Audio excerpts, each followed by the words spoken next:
আমরা তো বোকা হয়ে সই করি নাই। এখানে অনেক বিশাল অঙ্কের টাকার ভাগাভাগি হয়েছে। কেন এটা প্রধানমন্ত্রীর আয়তা থাকে? কেন হচ্ছে এখানে অনেক টাকা আছে? পাওয়ার ডিভিশনের লোকগুলোকে বলা হয় যে তোমরা সাইন করবা, এত টাকা পাবে। সাইন করলে টাকা পাবে, না সাইন করলে ট্রান্সফার করে দেওয়া হবে। ক্যাপাসিটি চার্জ তোলার জন্যই কেন্দ্রটা করা হয়েছে, মানে যেখানে জ্বালানি নাই। সিস্টেমটা হচ্ছে আপনাদের শুরু উপর থেকে নিচ গলদ। ভর্তুকিটা আমার 10 গুণ বেড়ে গেছে 15 বছরে। এই ক্যাপাসিটি পেমেন্টে 10 থেকে 16,000 কোটি টাকা পার ইয়ার আমার চলে গেছে। এটা কি কমানোর সুযোগ ছিল কিনা ইন্টারন্যাশনাল স্ট্যান্ডার্ডও যদি আমি ধরি? এই যে ক্যাপাসিটি পেমেন্টের চুক্তিটা, এটা অনেক পৃষ্ঠার, অনেক জটিল আইনগত এবং টেকনিক্যাল বিষয়। এখন আমাদের সমস্যা হচ্ছে যে এই আইনগত আর টেকনিক্যাল বিষয়গুলো আমরা মূল্যায়নই করি নাই। যারা বিনিয়োগকারী তারা যেটা বলছে এটাই হচ্ছে আমার ক্যাপাসিটি চার্জ, আমরা সই করেছি। আমরা তো বোকা হয়ে সই করি নাই। এখানে অনেক বিশাল অঙ্কের টাকার ভাগাভাগি হয়েছে। আপনি আমাদের দেশে কিন্তু বিদ্যুতের এই জিনিসটা এত লাভবান যে সাধারণত এটা প্রধানমন্ত্রী অফিস থেকে এটার সিদ্ধান্ত নেওয়া হয়। কেন্দ্র নির্মাণটা বেশি লাভবান। কেন কেন কেন এটা প্রধানমন্ত্রীর আয়তা থাকে? কেন হচ্ছে এখানে অনেক টাকা আছে? এই যে টাকার বিষয়টা, এখন আপনি তখন লবিংটা হয় প্রধানমন্ত্রীর অফিসে গিয়ে। আপনি প্রধানমন্ত্রী যেই থাকে সে ইনভলভ হয়ে যায়, সে একটা ভাগ পায়।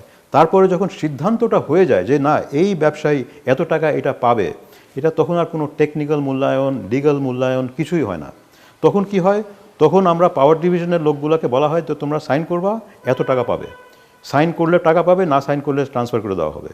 এখন এটা আপনি সিস্টেমটা হচ্ছে আপনাদের শুরু উপর থেকে নিচ গলদ। এখানে আপনি দুর্নীতিটা একেবারে স্ট্রাকচারাল।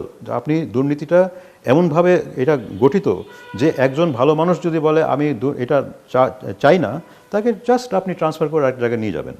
তো এটা সিস্টেমটা এভাবে করা হয়েছে যাতে করে আপনি একেবারে উপর থেকে নিচ জিনিসটাকে সেট করতে পারেন। তো capacity charge in it self সমস্যা না। আমরা যেভাবে ক্যাপাসিটি চার্জ নির্ধারণ করেছি, যেভাবে দিচ্ছি, কোনো শর্তহীনভাবে যে যাই হোক সে অলমোস্ট লাইক একটা অ্যানুইটির মতন যে সে এই টাকাটা তুলবেই।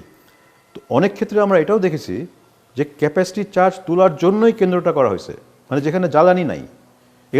এখানে কোনো বিদ্যুৎ উৎপাদন করার কোনো সম্ভাবনাই নাই, শুধু ক্যাপাসিটি চার্জ তোলার জন্য।